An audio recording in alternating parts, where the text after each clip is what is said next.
Are you tired of the blotchiness after you dry from self-tanning? Are you probably literally having the thought, I should just be pale, this is too complicated? Are you giving up at this point and you're just probably thinking, I'm not a self-tanner? If you have any of those fears or thoughts, I literally made this YouTube video for you.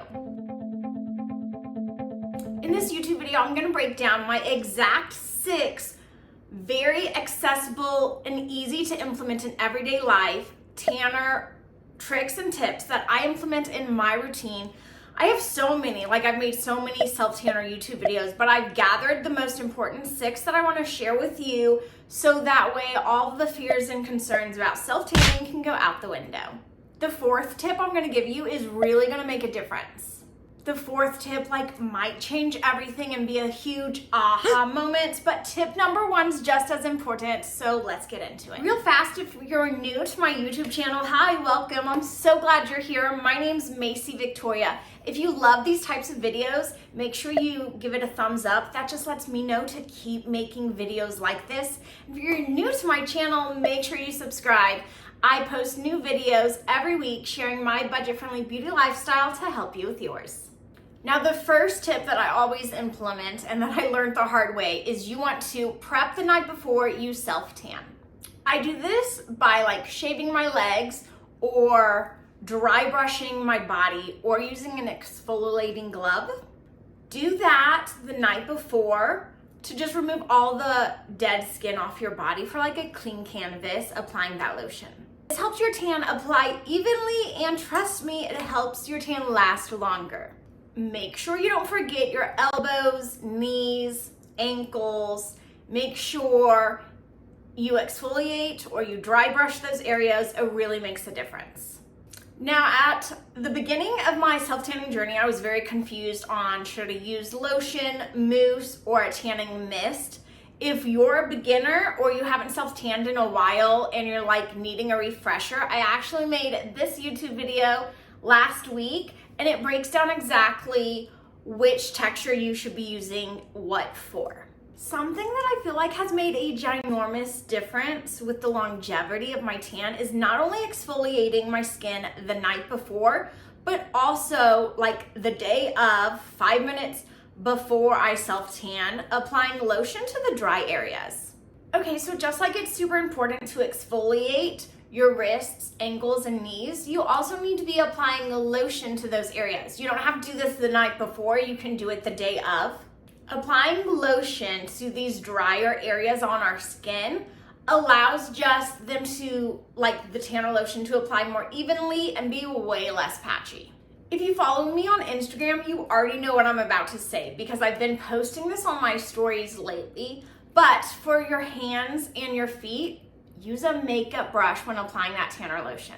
Don't use the mitt, don't use your hands. So if you wanna upgrade the tanning routine, you can buy this specific brush. I have the brand from Skinny Tan because I use Skinny Tan lotion, but this brush is what I do on my hands and feet, or maybe my neck. But a makeup brush, a blush brush works just the same as this if you don't wanna invest in this yet. Real fast, if you like my content and the way I present value, make sure you check out my podcast. It's available on Spotify and iTunes, 114 episodes, completely for free, full of business, mindset, and routines, all those kinds of topics. My YouTube channel's kind of about outward appearance, but then my Grown and Perfected podcast is all about your heart and your mindset. So make sure you check it out if you need a new podcast. Okay, so now let's talk about number 4. Remember, I told you it was gonna be a game changer. Okay, so I learned this the hard way. I actually found this from watching another YouTuber's video about tanning because I used to make this mistake all the time. But if you're doing activities like a sauna or working out or just got out of the shower, you don't want to immediately apply that tanner lotion. You want there to be a time where you cool down your skin before tanning. If I just showered or worked out, I definitely wait and give myself time to cool down before I apply that tanner lotion. And that's because sweatiness and heat can apply blotchiness to my tanner lotion. Comment this emoji down below if that tip I just gave you is gonna be a huge game changer. I used to take a shower because I exfoliated. I dry brushed, I shaved my legs, and then before I gave my body a time to cool down, I immediately applied the tanner lotion, and I got so blotchy and I never understood why. Okay, so tip number 5 that I want to share with you. Remember the first tip was exfoliating, which is shaving, dry brushing. Then the second tip went along with that. The same spots you want to exfoliate, like your elbows and knees and ankles, those are the places you want to apply lotion to because they're the driest. But also tip number 5 goes with tip number 1 and 2. I know it's getting confusing. But just like you want to apply lotion before the tanner lotion to your dry areas, after you do your tanner lotion, you want to set those places with baby powder. Maybe about 15 to 20 minutes after those areas are dry to the touch, dust them with baby powder.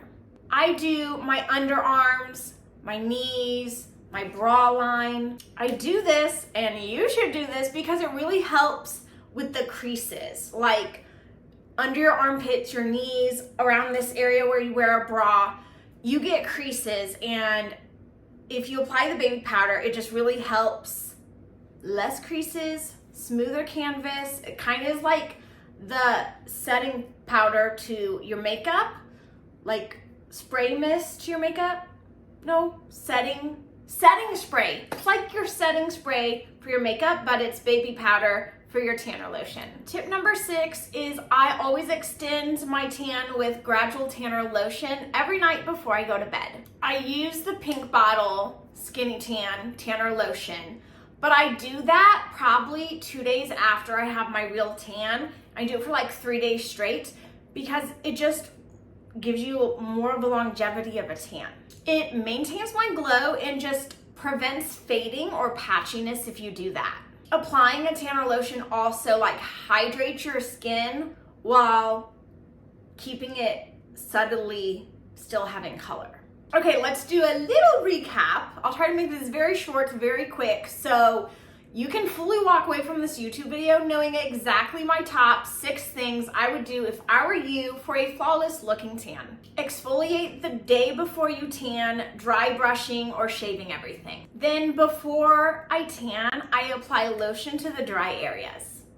When applying tanner lotion to your feet or hands, always use a little makeup brush. Cool down your tan before tanning. So don't immediately tan after the sauna, working out, or a shower.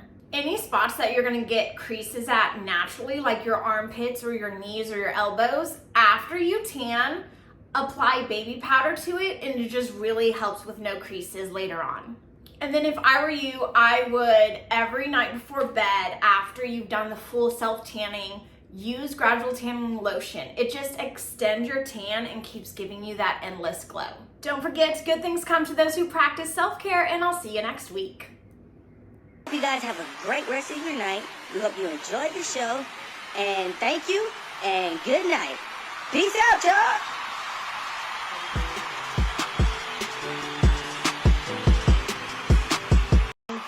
We hope you guys have a great rest of your night. We hope you enjoyed the show.